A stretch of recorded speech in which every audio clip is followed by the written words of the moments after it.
thief comes to kill, to steal, to destroy. And that he was not talking to the devil uses what he calls the thief. When he says the thief comes to kill, steal, and destroy, they say, who is the thief? He says, everyone who's taught before me. Now he's not insulting anybody, but he's saying that all the previous teachings were in the dichotomy of death. He says, I am coming so that now time is going to separate and I'm going to bring life.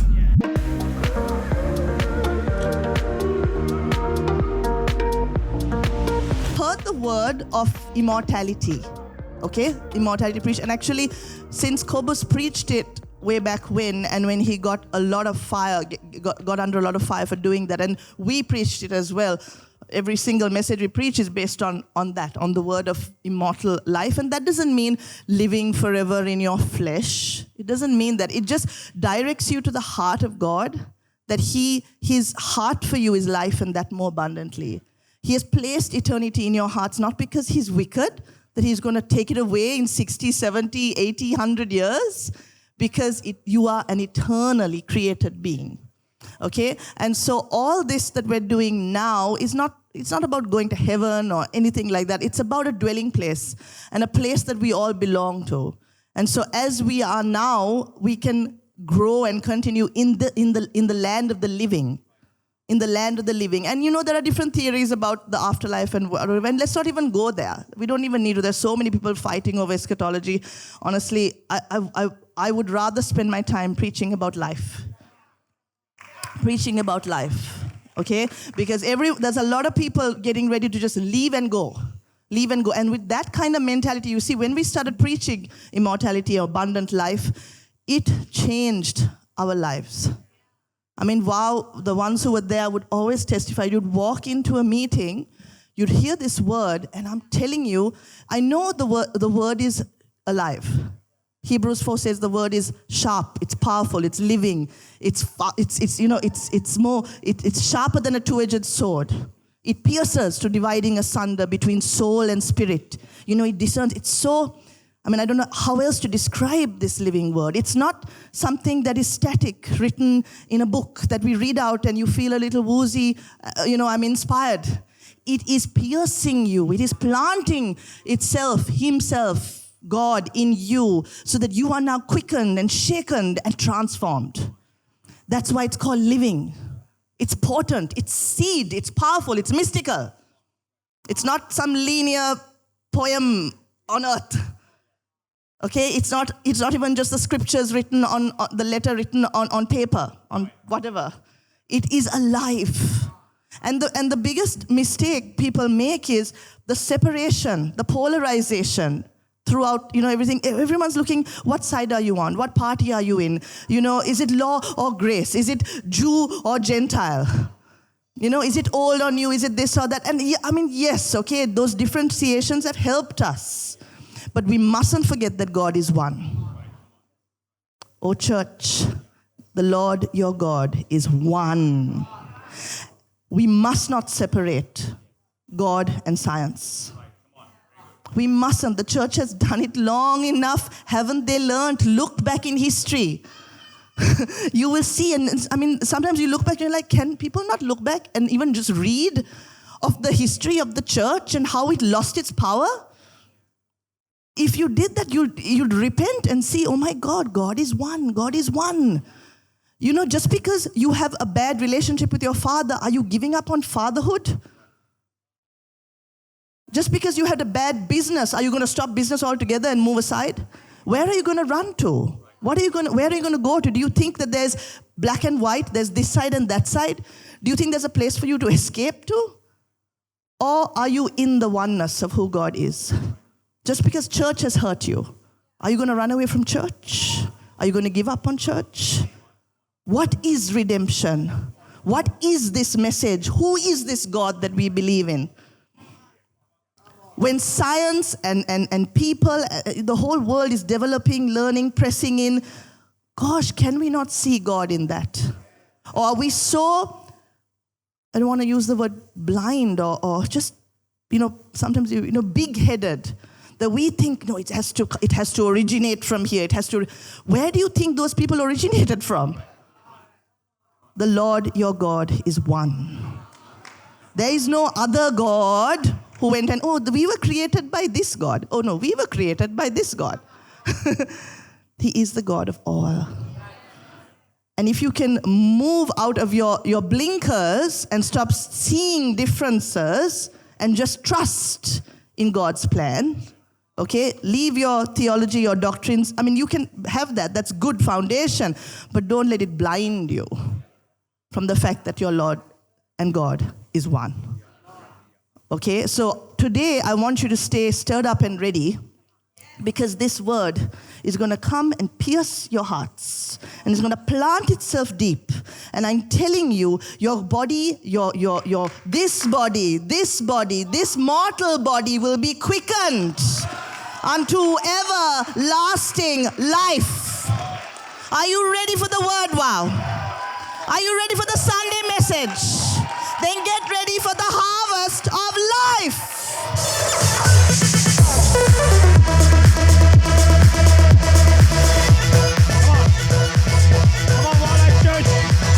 This is WOWLife. This is a church that speaks abundant, qualitative, prosperous, and long and powerful life. Take your seat. This word is going to bless you. It's going to bless you. It's going to transform you.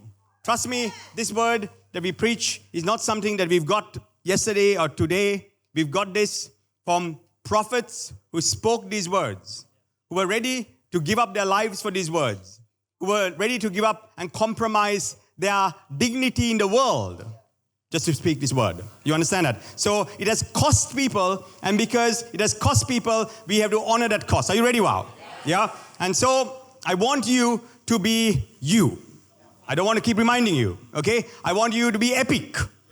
I want you to be energized. I want you to be shouting. I want you to be, dynamic. Yeah, I want you to get on your chair if you need to. If it speaks to you, I want you to jump up. I want you to run around. I want you to take this because you see, when you celebrate something, it means it's worth it, right? Okay, so you know how you need to celebrate this. Did you get that? You celebrate it like you'll celebrate Sri Lanka winning a match. Do you understand that? Or your best sports team winning. Okay? So you celebrate the word in the same way. You celebrate your God with the same heart. Are you ready? Yeah? Okay. Okay. Yeah. Come on. That's it. Yeah. This is Sunday morning, and we are the city of Zion, which means the city of joy, guys. Okay? Do you understand that? And so when people walk through that door, they need to feel you. They need to feel the mood in the house. What's the mood in the house? Joy. Epic. Yeah. It's an epic mood. Okay. Guys. Like Fiona said, if you're walking through this door and if you're new, trust me, your life is going to change today. Just by taking what I'm going to tell you, just by understanding this, the whole idea that a word can change you forever is a very Jewish Jesus paradigm. We call it Judeo-Christian. You understand that? That the word can change your life. Now, please understand that before Jesus came, that was 2,000 years ago, there was science. Please understand it. There were intellectuals. There were great civilizations. Just look at Egypt. You understand that? Some people say Atlantis. We've never seen it. Okay, but they say it's there or was there.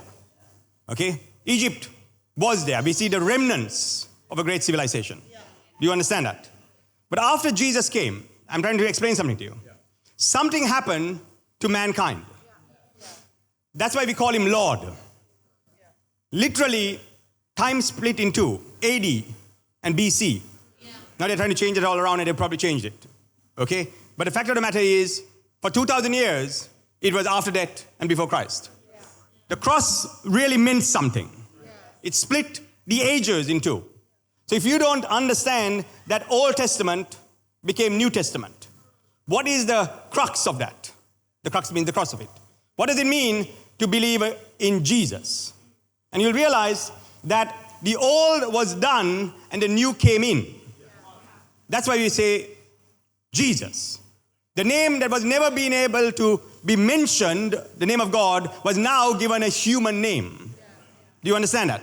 And we could call upon his name, and everything that is in a new happens to you.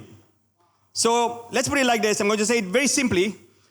The eternal quest of every doctor, of every scientist.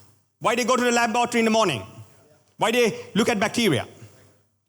The eternal quest is so that he can extend life. It's an eternal quest.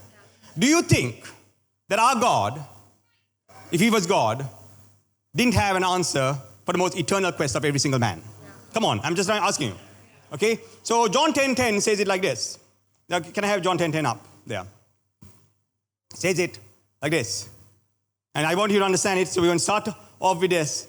Because if you ask Jesus, when people ask Jesus, what is your mission? So you can ask someone, what is your mission? Kirby de Lanerolle, what is your mission? I have a very specific mission. That is not Jesus' mission. He had a very specific mission. Okay? I have a part to play in that mission, a small part. He had an amazing mission. And I'll read it to you not today, but as the series goes on, when they asked him, what is your mission? He said, the Father has commanded me. That means he's got a commandment, a mission. Now the Father has commanded me and the Father has commanded you. Okay? But it's not his mission. And he said, the Father has commanded me. This is what Jesus says. Huh? This is in the Bible. Huh? He said, what has the Father told you to do? He said, he has commanded me and my mission is eternal life. Yeah. He says, I've come so that man can live. Yeah, eternally. Eternal life. Okay, very, very interesting. Now you must understand that the Jews already had eternal life. They already believed that they will all go to heaven. They actually believed that they are the only ones who will ever get there. So when Jesus came and said that, he's not preaching to the audience. You understand? He's not preaching to the same people. That means they already believed in eternal life. That means he was bringing something different. We have to understand it. So it says it like this. Watch this. John 10:10. He says the thief. Now interestingly, when he talks about thief, he talks about everyone who came before him. And if you read the Bible, you realize this. But I won't go into, it's not going to get too deep, okay? But it's going to get potent. Are you ready? Yes. Okay. He said the thief. And then he explains who the thief is. So please do your studies on this. Okay? The thief comes, and people say the thief is the devil. He doesn't say that. He explains who the thief is here. So please read it. The thief comes only to steal, to kill, and to destroy. Okay? Now that can't be a spiritual death. It can't be a spiritual healing. Huh? Okay? It can't be a spiritual anything. Because he's talking of killing is here. Okay? Stealing is here. Destroying is here. Okay? Do you get that? So it's important. The thief comes only to steal and kill and destroy. Then he says, I came. Okay, guys. Now Jesus is giving his mandate. We need to believe what he says. I came that they may have life. Come on, say I have life. So then, if it's not a spiritual death, if it's not a spiritual healing, and it's not a spiritual destroying, then it's not a spiritual life. This is just simple common sense. Okay? Then he said, but I came that they may have life. Where? In heaven? No, it's here. And that more abundantly. Come on, yes. And so, Jesus and the cross and his season declared upon humanity that the destruction, the death, the patterns that were past have now faded away, and he's going to now bring a qualitative abundance on the earth. And guys, this is what he did for Christians, whatever other religion you follow. This is what he did for all mankind. Because God so loved the world that he gave his only begotten Son. You see? So it's to the world that is given. By believing, you access it. To the world, it is given. Okay, did you just get it? By believing, you access it. You get it? But to the world, it's already given. So 2,000 years ago, a man came. Yehoshua. He died on a cross. And when he died on a cross, from that time onwards, something changed for man forever. What changed? We suddenly stepped in from decades and eons of death into now eons of life. Okay, come on. Everything changed 2,000 years ago, ladies and gentlemen, and it is important that you know this. Like I said before, if you put a Wikipedia document up, last time I mentioned to you that hospitals, okay, started when, after Jesus came 2,000 years ago, hospitals got revolutionized. Do you understand that? Things changed Not that there were no hospitals before. Please understand that. There are probably hospitals before. There were hospitals in India. Sri Lanka had probably one of the first hospitals ever in Meentale. Come on, give Sri Lanka a hand. Come on, yeah, absolutely. That's awesome. But for a civilization, you could have had something before. But for a civilization, for it to come into every area, to every township, to every grassroots, that means a civilization needs to get it, not just in the elite, not just a few. It should come throughout every friction grid right to the grassroots. That means the whole civilization is whole. Do you just get that? So although they had the printing press before, okay, it did not go out. Although they had hospitals before, it did not go out. Do you understand what I'm trying to explain? Somehow, healing and abundant life got democratized. Do you understand that? 2,000 years ago. How come? Because the season changed. And that's why I want to show you this, because this is right there. And it says, the history of hospitals began in antiquity with hospitals in Greece, in Rome, with Indians, in the subcontinent, as well as starting the precursor in the temples in Greece. And then the military hospitals in ancient Rome. The Greek temples were dedicated to the sick. Is it there? Okay? But it goes on. Public hospitals per se did not exist until the Christian period. Come on. Okay? Why am I showing this? I'm not boasting about Christians. Please understand. This is not about Christianity. It's about one man, Jesus Christ. Every technology increased after that. Because there's something that happens when a pattern passes and a new pattern comes. So now they say, right here, the public hospital system where every township has a hospice shifted once Jesus came. Come on, guys. This is crazy. You will have a civilization that's 8,000 years, 10,000 years. But how come they did not have a public hospital system? I'm just showing you something. Because, you see, it was not the season and the pattern. You can take this off. It wasn't the season and the pattern for that to shift and change. I'm just trying to show you something which is very important. I'm going to show you this. Solomon says in Ecclesiastes. Now, Ecclesiastes is an old ancient book. Solomon was not depressed like many Christians think he is. When he wrote Ecclesiastes, he was fully realized. That means he has gone through life and he's now gray and wise. And with that wisdom, he's writing a book that is going to explain what he believes. This is what is important, what he believes. And in Ecclesiastes 3, he explains something very wise. And I think it's important for you to see. Now listen carefully, okay? Can we read this? Chapter 3. For everything, there is a season and a time. You see?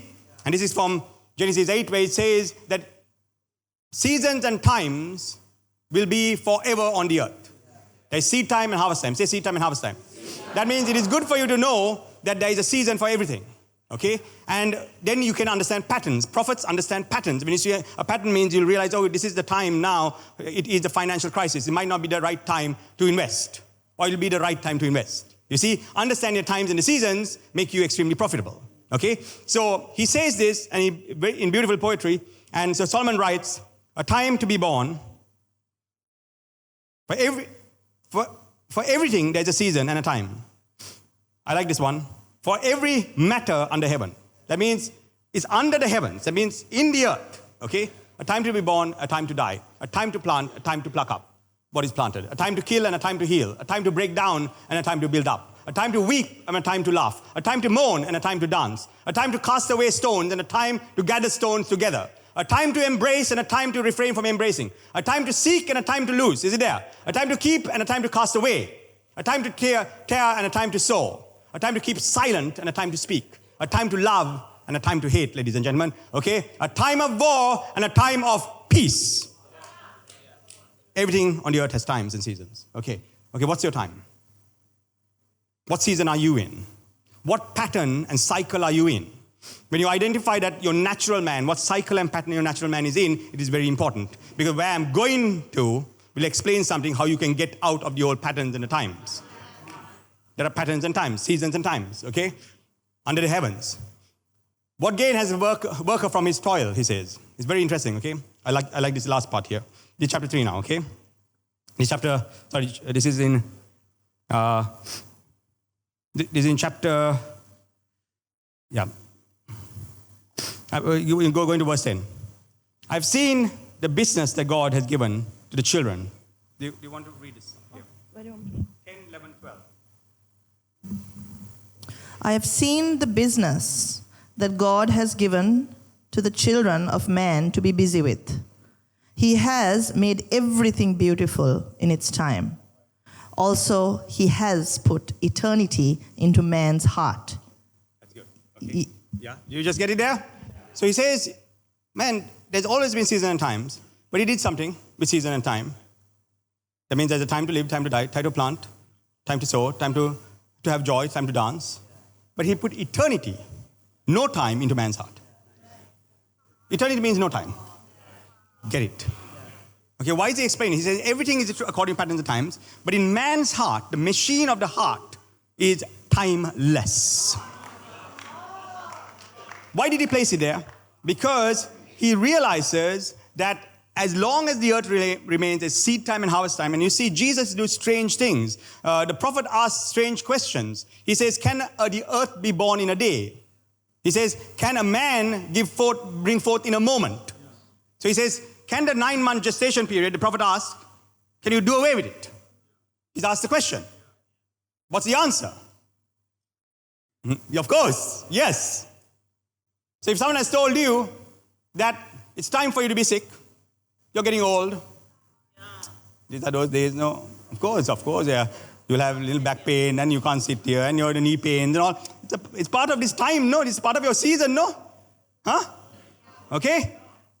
He says, can the earth bring forth in a moment? Can you change the time?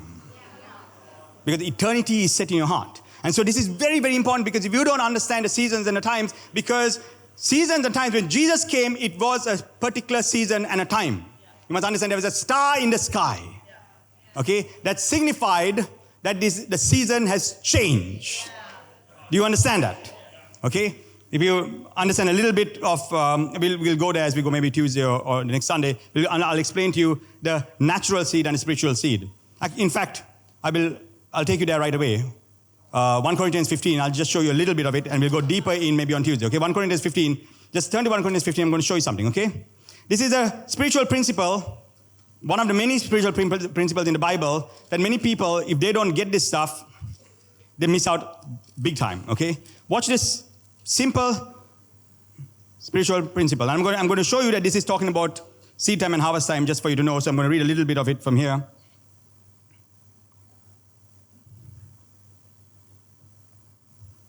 Here we are. In verse 36 it says, what does verse 36 say? Read it out. Verse 36, 1 Corinthians 15. Read it out. What does it say? Together. You foolish person. Okay, he's very gentle. Okay, he doesn't say what maybe I would say. Okay, you foolish person. What you sow does not come alive. Is it there? Unless it dies. Is it there? Now, Paul is writing this, so he's probably knowing the words of Jesus. Okay? That means there's seed time and harvest time. It sows, and then it brings out a harvest. It dies and brings out a harvest. Do you get it there? And then he explains this, and I'm going to read a little bit of it. This is a spiritual principle. A spiritual principle. This is a spiritual principle. My God, if you see this, everything changes. Our lives changed when we saw this, okay? Just this simple principle. There's so many, but this one is so awesome. Verse 45. The first man, Adam, became a living being. You see there? So the first Adam, 2 patterns, right? The last Adam became a... Wow. Did you just see there? The first was just a living being. The last, a life-giving spirit. Okay, now very, very interesting. I want you to get this. Okay? Because if you look at the story of Jesus, you'll realize that there is Moses, and who gets his mantle? The name Jesus, Jehoshua. In the Old Testament, his name is Jehoshua. Same name as Jesus. Okay? He gets the mantle. You have Elijah, who is the natural, and then you have Elisha, who is the spiritual. In fact, Elijah tells Elisha, if you see me go up in the spirit, the same thing that Jesus tells his disciples, why are you looking up? I'll come the same way I came. It's very, very complicated, but don't worry, okay? Awesome. Do you just get it? Yeah? So that means there's always a father, and then there's a harvest of the sun. There are things in the Bible called archetypes. So the first is an archetype. So the natural is Israel. Come on, okay? They are the ones this was given to. We by faith, oh, come on. That means there's nothing you can do in the spirit. The only thing you can do in the spirit is to have faith. After you have faith, you're tapping into the spirit. You get it? That's the way you tap into the spiritual realm. Faith. Nothing else matters. Faith gets you into the spiritual realm. Okay? So the natural is Israel. Okay? The spiritual is us. How do we tap into the blessing of Israel? By faith. Okay. All right. Okay. Now watch this. Okay? So he says, the first man, the Israelites, they're just living beings. Okay? But let's put it like that. Let's put it. Okay? Let's put it like that for you to understand. We are life givers. Now we can give life to others. Now watch this, okay? Listen carefully. This is a spiritual principle. But it is not the spiritual that is first, but the natural, and then the spiritual. Did you just get it? Anything in life, ladies and gentlemen, the natural is first. If you have eyes to see the natural, you'll see the spiritual. It's easy to prophesy because prophecy doesn't come by just looking at the spiritual. I can start from there and I can end there just by looking at your faces and the natural. Come on. Okay, if I see the natural, I know what's coming in the spirit. Come on, man. Okay, it's a spiritual principle. Say the natural comes first. Then the spiritual. I always tell people, if you fall at home, fast and pray. If a dog bites you, fast and pray. If you have an accident, fast and pray. Okay, why am I telling you this? Because the natural comes first. Okay? Please understand. Yesterday I was praying over a girl who wanted to get married. And they came at that time, and I said she wants to get married. She can't find her husband. And as I lay my hands on her, it was Fiona's birthday, day before yesterday. And as I lay my hands on her, someone brought a bouquet of flowers in. Now what does that say? This is not difficult. Okay, the prophetic is not difficult. These are fundamentals of the prophetic. The natural comes first. So what's going to come through her? Exactly what she's looking for. Because the natural pattern is prophesying. And if I can reinforce and get myself in if I can get myself, I'm teaching you secrets, man. Years of understanding this stuff. If I can get into a natural pattern, okay, then I get into the spiritual, for sure. Okay, are you ready for this? This is going to get really good, okay? Really good, okay? And you guys are getting very quiet, okay? I don't like that, okay? The more you pull, the more I can release, okay? Now, so once you understand it's simple, because I don't want a Sunday to be complicated. Guys, is this complicated? No, honestly, tell me. Because I don't want it to be complicated. I'm trying my best to give you simple stuff, but profound. It change your life if you understand this stuff. Okay, so once you get this, the natural comes first and then the spiritual, then you'll realize that there's always a pattern that will speak before something happens spiritually. Okay, if you could change the old pattern, you can change what is coming. Do you just get it? Okay, now, so he says, don't be so foolish. There's always seed time and harvest time. Okay, so John 12:12 says it like this. Okay, now watch it. Now Jesus is saying this. Okay, now that was Paul, and it's a couple of years after Jesus has died. But now Jesus is talking about his death, okay? Are you ready? So John 12 says it like this, okay? Let's go to John 12. John 12, okay? Amazing, okay? Just amazing. Now Jesus is talking, so many places he talks about this, but now he's talking about his life and his death, okay? Now watch this, okay? So cool. And Jesus answered, okay? Verse 23, and said to them, the hour has come for the Son of Man to get glorified. That means, the hour means the time, right? Remember the time, okay? Before this, you'll realize that he walks to a fig tree, and this is so important, the natural comes first, right? He walks to a fig tree, and when he sees that there, he knows. Now, anyone knows, and this guy is supposed to come from a carpentorial line. That means he knows a bit about wood, let's put it very simply. But it was not just carpenter, he was a carpenter to the most holy place. You must understand the type, the Essenes, okay? They were wood makers to the temple. Right, anyway, I won't go into too much detail there. It's all historical. But if you understand, they knew a bit about trees. So he spoke a lot about trees, okay? And he really knew when and what can happen to trees. And he knows for sure that a fig tree does not bear fruit in this season. So the Bible says he went to the fig tree looking for fruit, and it was not the season for figs. I mean, who's going to go to the supermarket looking for some goods when they've said that this supermarket does not have this product any longer? Think about it for a moment. Okay? They've said, we don't sell this product any longer. He goes anyways. And he says, if he doesn't give me, the supermarket is going to be destroyed. Okay? Yeah. Okay? It seems like he's trying to finish off something just before he goes to the cross. And so he goes to the tree. He asks it, knowing full well it is not the season. And when it's not the season, he says, okay, from now onwards, because you did not give me fruit out of season, you will not bear fruit at all. Come on, don't you want to call those seasons in your life that don't bear fruit? Don't you want to void it, nullify it, and destroy it? Come on.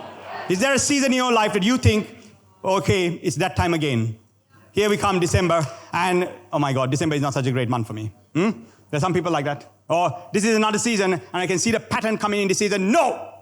I declare you shall not ever bear fruit in my life again.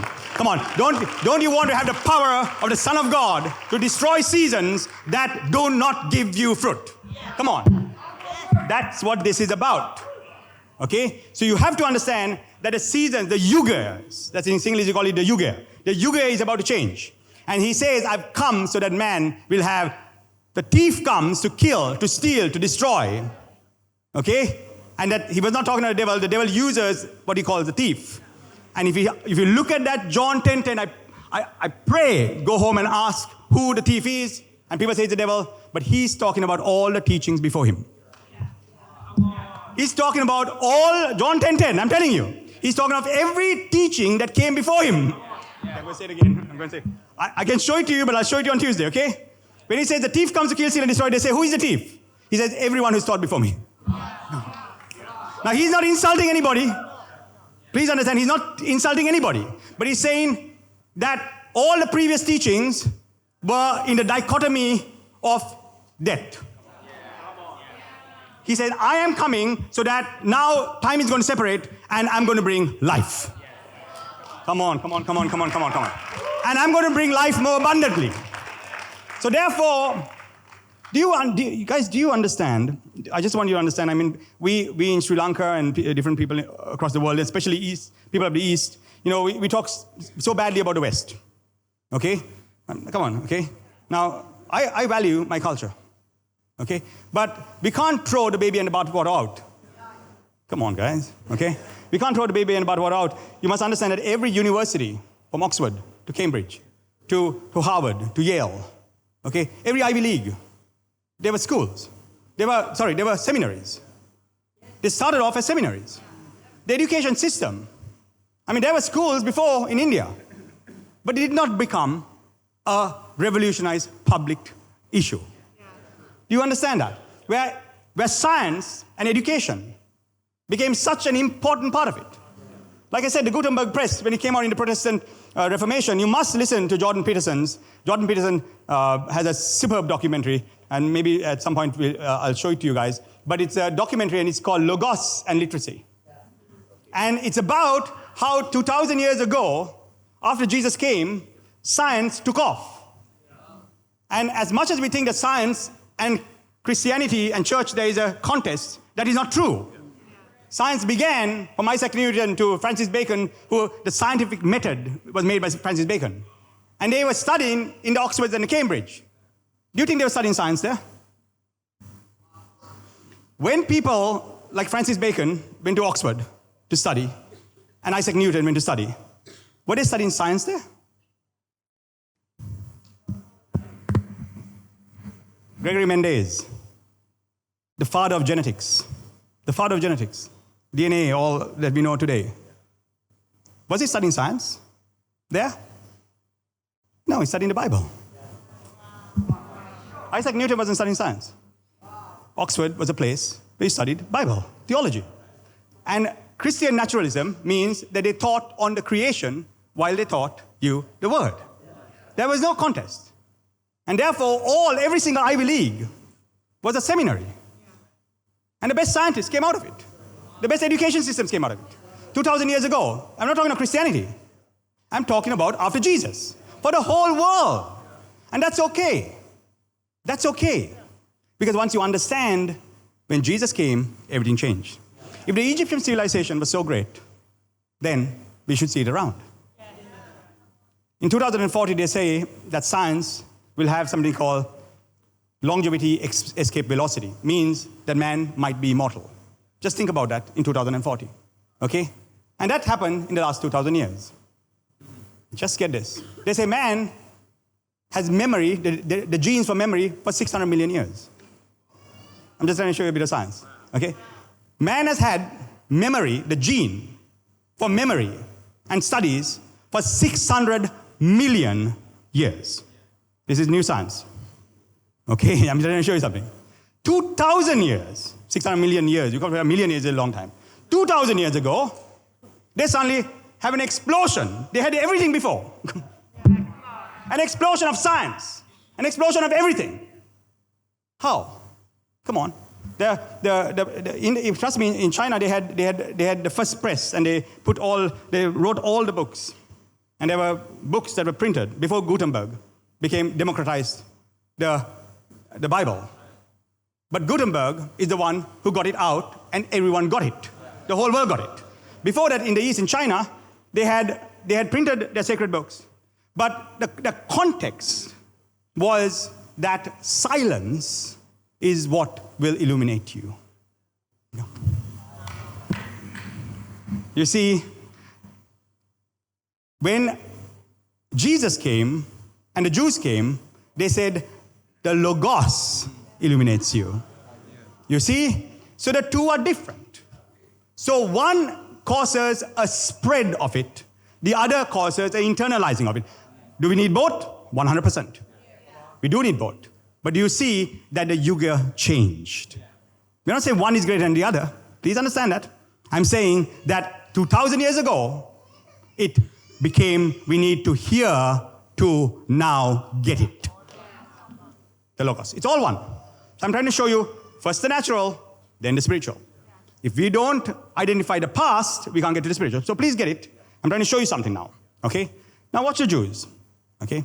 We're going to, now we're getting to it. Okay? So I'm going to get it now. Okay. You watch the Jews. Okay? So the Jews were the fathers of it. Okay? Like, imagine you won't have laser lights without them. You won't have a pacemaker without them. Okay? You won't have genetics without them.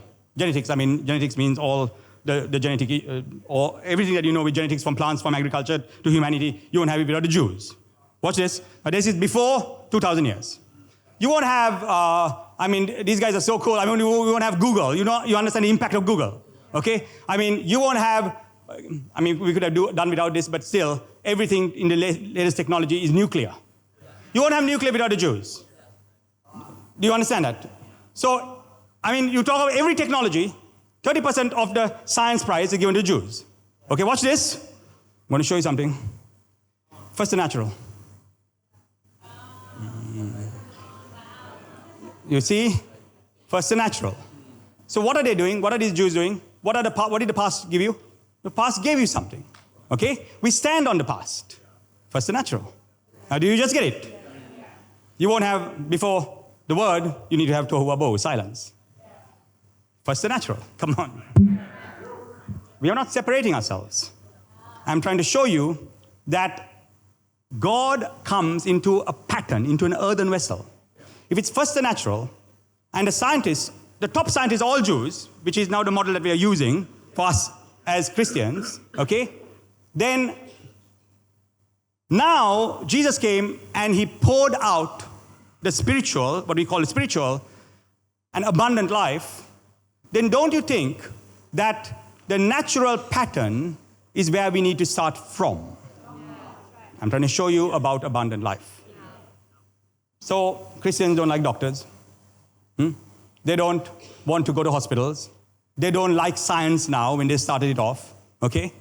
But first, the natural. Church, I'm trying to explain something to you. You see, if they created, if the Jews and the guys before created all the good stuff, that means the natural came so that now you, by faith, can get what happened in the natural, every blessing that came by the natural, but not without the natural. Do you just get it?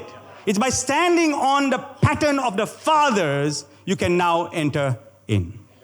Just imagine if I came here, and now that I have got a mantle, I don't think about what Neil taught me. I forget about what Neil taught me. I forget about what Kobus taught me. I forget about what the apostles taught me. I forget about what the church taught me. I forget about what the initial first church taught me. It doesn't matter what the first church is. Okay, there was the Eastern Orthodox Church, there was the Catholic Church, there were the Protestant Church, the Anglican churches. If I don't look back, come on guys, at the previous natural, how am I going to have today's faith in the spiritual? It is not possible. So when we talk about Jesus came and he separated and he gave the old pattern a new life, the old pattern is still the natural pattern, church. And therefore, when we preach long life and lasting life, we are not doing away with the natural. We're not replacing the natural. We're in fact standing on the natural, believing for the spiritual to come. Do you just get it? Because the same God that can give you long life is the same God who brought in medicine. Do you just get it? So, if you want to get healed, you go to the doctor first, in the natural. It's a signal that you're ready for your healing. So you go to the doctor, you take your medicine. The doctors themselves can't heal you. They have no power over life. But by you identifying with the natural, because the science was brought by the wisdom of the ages. By you standing on it, what happens to you is long-lasting life. And that doesn't take away from the supernatural, guys. It's just an activation that I'm talking about. Now, have I lost some of you? Are you sure? Let me try it again, okay? Let me try it again. Give me one. Give me one more try, okay? Let's turn to, where were we? We were in John 12, right? We were in John 12. Listen carefully. Okay. So now Jesus is saying about the yuga changing, okay? He says, the seed must fall into the ground and die so that there could be now many. Do you see there? So he's talking about seed time and harvest time, right? Yeah. Now listen carefully, okay? Verse 27. No, let's take it from verse 31. Verse 31. So he says, now is the judgment, you see, of this world. Do you see there? That means this world, this age that he was in now, that was 2,000 years ago, is going to end. Yeah. So we are waiting for, Christians are waiting for something called, what are they waiting for? Yeah, they're waiting for rapture as well, but not even that. But it's something more lethal. They call it what? Judgment Day. Come on. That's it. They're waiting for Judgment Day. When does Jesus say the judgment of the world is? Now. When? Now. When is that now? Is a good question. Come on, guys. Guys, this is really cool. He says, now is the judgment of the world. Is it there? Now will the ruler of this world be cast out. So he's talking about a yuga, a change of a season.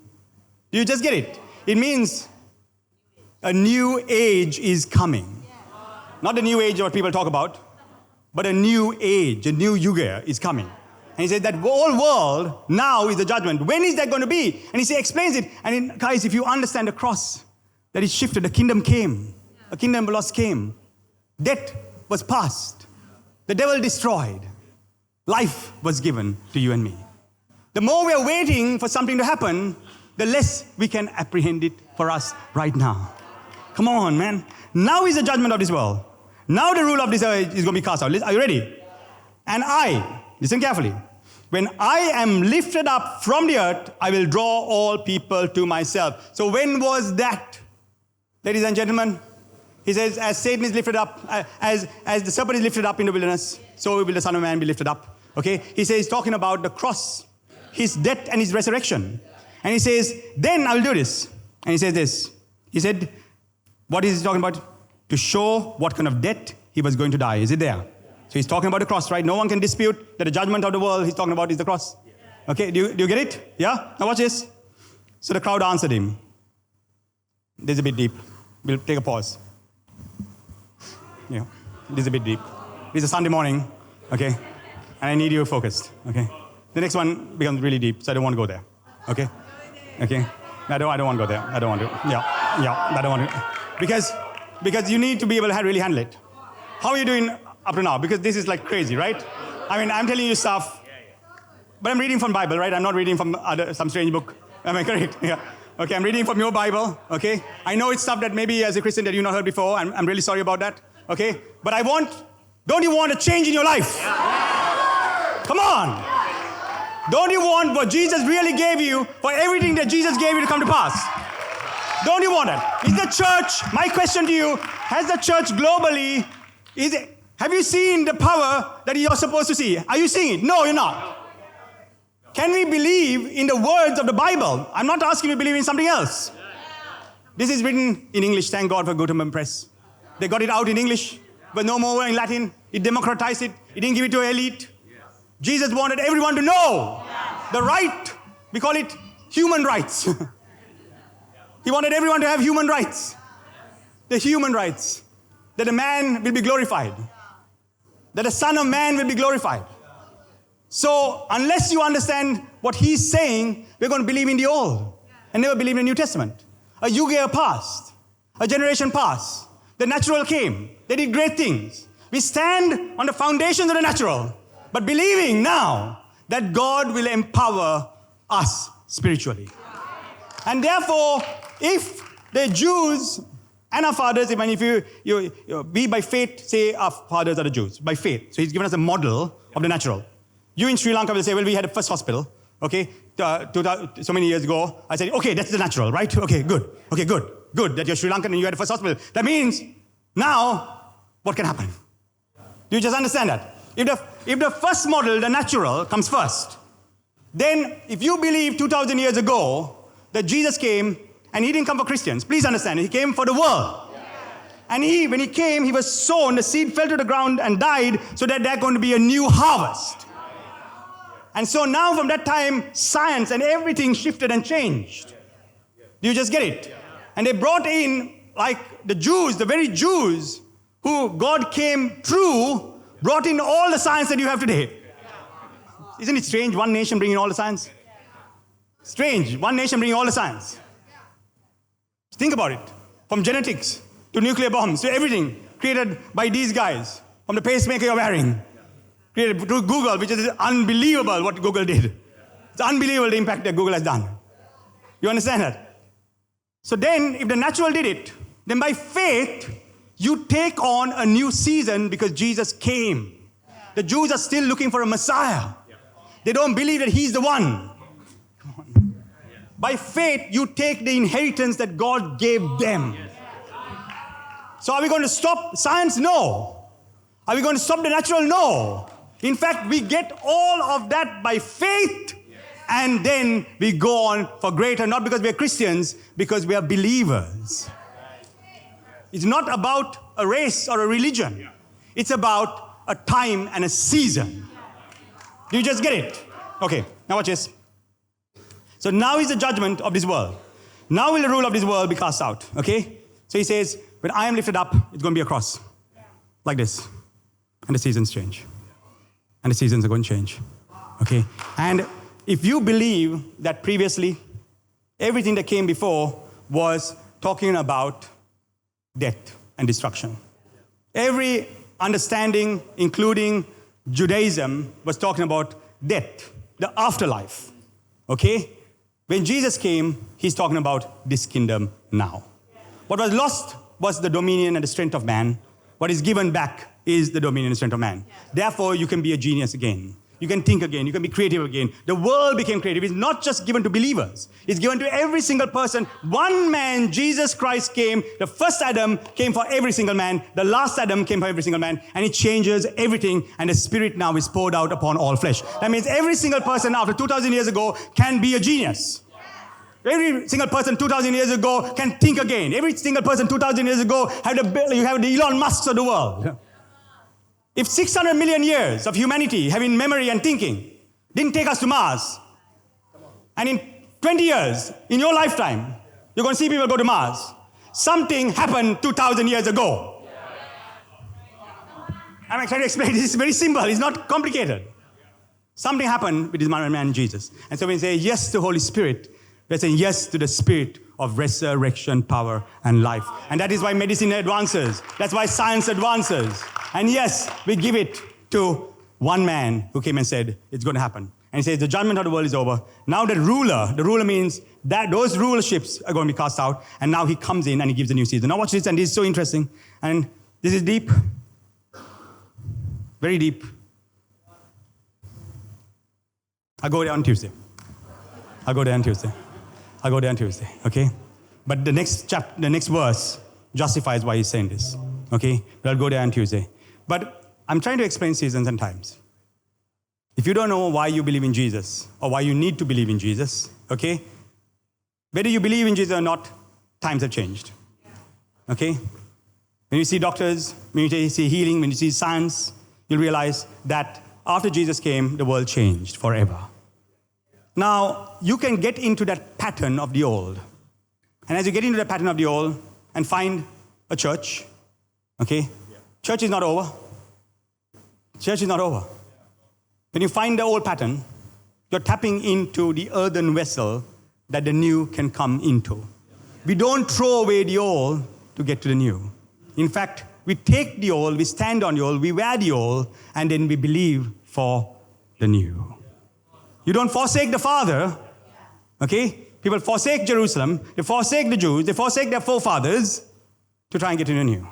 No, we stand on the strength of the pattern of the old, knowing full well that the new is now here. And that's what it means to believe in Jesus, ladies and gentlemen. Okay, we're just starting this series. Okay, I'm just giving you the basic fundamentals of this message. It's called a harvest, a season of life. Yeah. Now,